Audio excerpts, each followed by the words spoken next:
Now recognizes the gentleman from Louisiana, Representative Carter, for 5 minutes of questioning. Thank you, Mr. Chairman. Secretary Kennedy, I want to ask you about how the department is gutting our federal investment in prevention and treatment of HIV. I'm perplexed why in April your administration shuttered nearly every unit in the CDC's Division of HIV Prevention and reassigned CDC's top HIV official, Dr. Jonathan Merman. Given that CDC has historically been the cornerstone of domestic HIV prevention efforts, do you know the percentage of all federal funding for HIV prevention provided by your agency, CDC?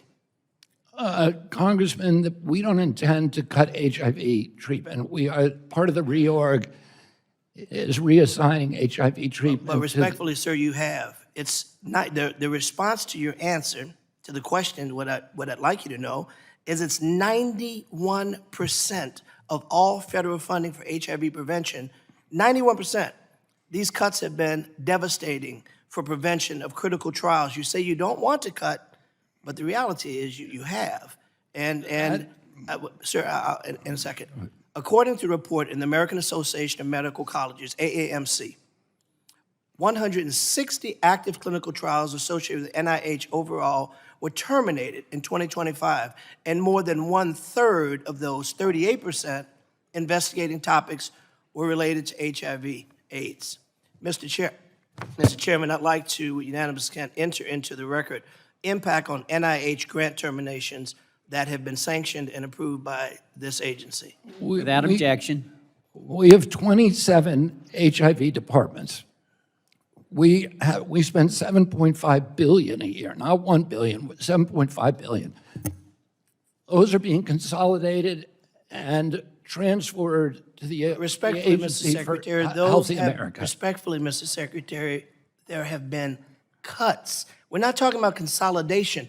We're talking about cuts midstream, in the middle of research, in the middle of action. Let me be more specific, an example of what these cuts in HIV clinical trials mean. The Adolescent Trial Network for HIV Intervention, which supports studies of teenagers and young adults, received a stop work order that shut down research at 14 sites where 7 studies were being conducted. Were you aware of that, sir? We have not, Were you aware of that, sir? No, we have not cut any clinical trials. Were you aware of that, sir, respectfully? As I said. Were you aware, sir? Yes or no? Either you were or you weren't. As far as I know, we haven't cut any clinical But I'm telling you by your own records you are, so apparently that means you were not aware. Number Well, two, a lot Mr. of Secretary, things that I've heard were you from aware this that your side- department green-lighted these grants for termination? Did you make these decisions? Like I said, as far a lot of the information that I've heard from this side of the aisle today has been untrue, mischaracterization. Mr. Secretary, you're testifying that you are unaware who within the administration of your department made decisions to terminate research at 14 sites where 7 studies were being conducted. This is unacceptable, sir. Lastly, I'd like to bring your attention to termination of HIV vaccine studies. These cuts make up $258 million. Secretary Kennedy, did you make the decision to terminate these studies? I didn't personally make that decision, but I understand. You sanctioned them. How could you possibly justify such an action? We've been studying been promising an HIV vaccine since 1984.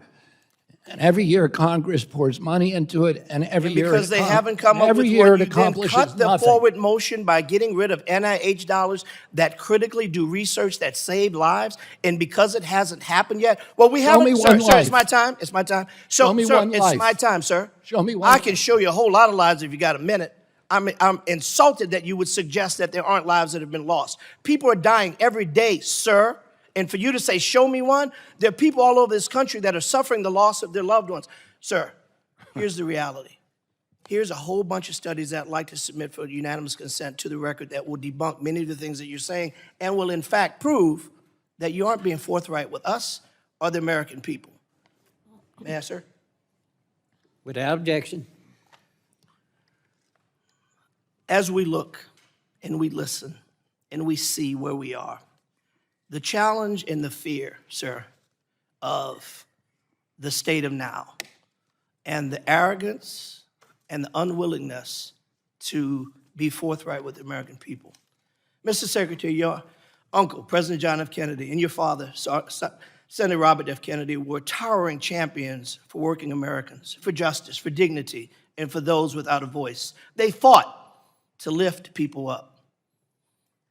So I'll ask this rhetorical question as I end.